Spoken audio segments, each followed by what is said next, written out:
Greetings, thank you for lending an ear to the Voice of the Times for Wednesday, December 29, 2021. For today's editorial, DOH needs to be reminded of its mandate. The announcement by the Department of Health or DoH on Monday that it would no longer provide daily COVID-19 case bulletins after December 31 immediately drew a storm of criticisms from the public and lawmakers, and it should have because it was a terrible and unnecessary decision. Withdrawing a key source of information from the public in the midst of a public health crisis is a gross violation of the DOH's most important duty and an error in judgment that must be rectified immediately. The DOH gave no satisfactory explanation for the removal of the daily case bulletins, other than to say that the move is meant to streamline its communications processes. The department did stress that daily information about COVID-19 statistics will continue to be available, but only through its COVID tracker website. Since the early days of the pandemic, the DOH has provided a daily update in an easy-to-read and share infographic form, giving such details as the cumulative numbers of COVID-19 cases, recoveries, and deaths, the numbers of each added daily testing data, and helpful reminders to the public about safety protocols. The updates, which are released at 4 p.m. each day, are keenly anticipated by both the public and the media tracking the progress of the pandemic, and thus are distributed to a wide audience almost immediately. This has been an excellent system and is exactly what the DOH should be doing.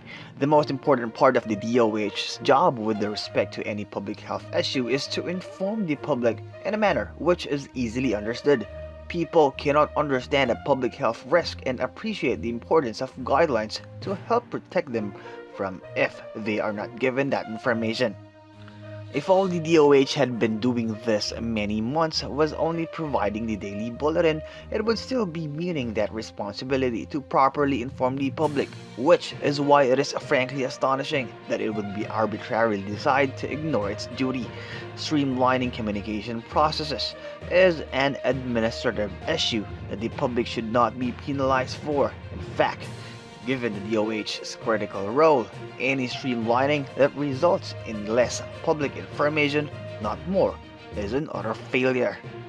It is particularly shameful at a time when a significant swath of the country is struggling to recover from the destructive Typhoon Odette, a calamity that, not incidentally, very likely increased the COVID-19 infection risk for hundreds of thousands of people due to displacement, damage to homes, and lack of power and water supplies. Many of the affected areas are still without internet connections or have only intermittent service, directing those people who may be anxious about their safety under trying conditions to go to a website, one that in our judgment is not exactly user-friendly and is not at all helpful and perhaps even a bit insulting. The removal of the daily case bulletin may also send the wrong message that the pandemic is over, when it very clearly is not, and in fact appears to be on an upswing due to the holiday season.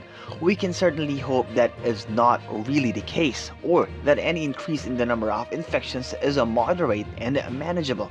However, if the public, most of whom will likely not take the initiative to hunt for information online, has the wrong impression that there is now a little to no risk, things can quickly get out of hand.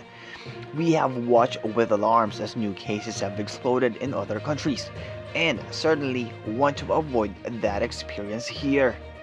Removing the daily case bulletin specifically works against the goal. Rest assured, we will continue to closely follow developments and report the most up-to-date and detailed information available, and we are certain our other friends in the media will do the same. This is our job, no matter how much information is shared directly by the DOH or how accessible it makes. However, the fact that we are doing our jobs does not excuse the decision makers at DoH from doing theirs. And that's the editorial for Wednesday, December 29, 2021. For more news and information, get a copy of the Manila Times on print, subscribe to its digital edition, or log on to www.manilatimes.net. Follow us on Facebook, Twitter, or Instagram and listen to the Voice of the Times.